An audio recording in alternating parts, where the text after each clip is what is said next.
اور ہم بات کر رہے ہیں آج عالمہ صفا فاطمہ، میں نے کوشش کی کہ ابتدائی طور پہ عوام الناس کو سمجھائی جائے، یہ بات اپنی بہنوں کو بتائی جائے کہ ہم آج کیا بات کرنے جا رہے ہیں۔ ہم بات کر رہے ہیں شرعی اصطلاحات کے تعلق سے۔ مجھے بتائیے فرض کے تعلق سے میری بہنوں کو کیا سیکھنا اور سمجھنا ہوگا، اس کی تعریف کیجئے، یعنی شرعی اصطلاح جو فرض ہے اس سے کیا مراد ہے، اس کا حکم کیا ہے، اور فرض عبادات کون کون سی ہیں؟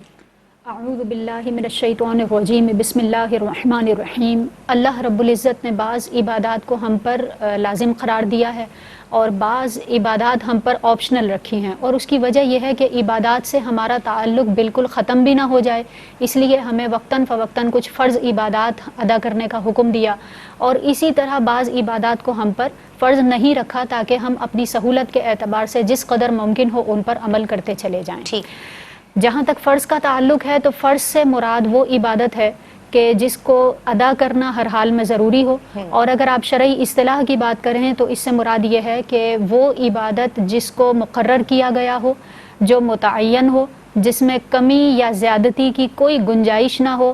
اللہ رب العزت کی جو قطعی دلائل ہیں قرآن اور احادیث مبارکہ کے بالکل واضح ایسے دلائل جن میں کسی قسم کا کوئی شبہ نہ ہو، وہیں سے فرض ثابت بھی ہوتا ہے، اور رب تعالیٰ نے قطعاً اور حتماً فرض کو ہم پر لازم بھی قرار دیا ہے۔ یہی وجہ ہے کہ ہم فرض میں کسی قسم کی کوئی کوتاہی نہیں کر سکتے، اس پر عمل کرنا ہر حال میں لازم اور ضروری ہوتا ہے، اور اگر بالفرض بلا عذر شرعی کوئی شخص ایک بار بھی جان بوجھ کر فرض کو ترک کر دیتا ہے تو وہ گناہگار اور مستحق عذاب بھی ہوگا، اور اگر بالفرض فرض عبادت میں سے کسی ایک عبادت کا بھی کوئی شخص انکار کر دیتا ہے تو اس پر حکم کفر بھی عائد ہوگا۔ لہٰذا فرض کے معاملے میں ہمیں انتہائی محتاط بھی ہونا چاہیے، اس کی ادائیگی کے حوالے سے بہت زیادہ خصوصی طور پر اہتمام کرنے کی بھی ضرورت ہے۔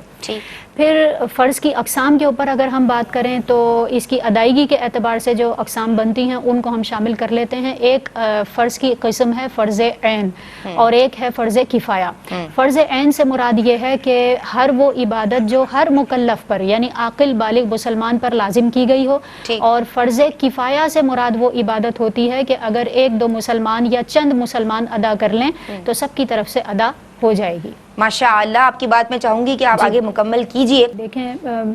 اگر ہم فرض کی میں اقسام کی بات کر رہی تھی، فرض کفایہ ہوتا ہے چند افراد نے ادا کیا تو سب کی طرف سے ادا شمار ہوگا، یعنی ان کے ادا کرنے کی وجہ سے سب کے اوپر سے حکم ساقط ہو جائے گا۔ اور اگر آپ فرض عین کی بات کریں تو اس میں وہ تمام فرض عبادات آ جاتی ہیں جن کو پلرز آف اسلام بھی کہا جاتا ہے۔ 5 وقت کی نماز ادا کرنا فرض ہے، اسی طرح روزے وغیرہ کا اور زکوٰۃ کا معاملہ ہے، حج کرنا فرض ہے۔ پھر اس کے علاوہ اگر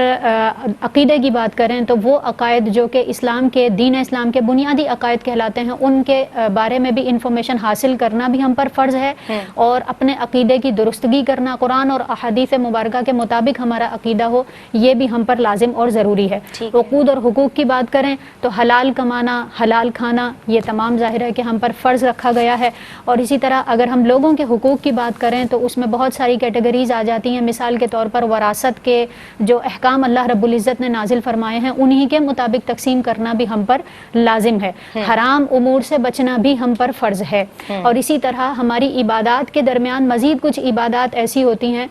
کہ جب ہم عبادات کی ادائیگی کرتے ہیں تو ان میں پھر کچھ فرائض آ جاتے ہیں، واجبات آ جاتے ہیں، شرائط آ جاتی ہیں۔ اس کا مطلب یہ ہوا کہ اپنی عبادات کو چونکہ صحیح طور پر ادا کرنا بھی ہم پر ضروری ہے، تو عبادات کی صحیح ادائیگی کے لیے اس کا علم حاصل کرنا بھی ضروری ہوگا۔ نبی کریم صلی اللہ علیہ وآلہ وسلم کی حدیث پاک ہے، ان اللہ تعالی فرض فرائض فلا تضيعوها، یعنی اللہ رب العزت نے جو چیزیں تم پر فرض مقرر کی ہیں ان میں ہرگز کوتاہی نہ کرنا، لہٰذا فرائض کی فکر کرنا بھی ضروری ہے اور اس کی ادائیگی کے لیے اہتمام کرنا بھی ہم پر لازم اور ضروری ہے۔ ماشاء اللہ۔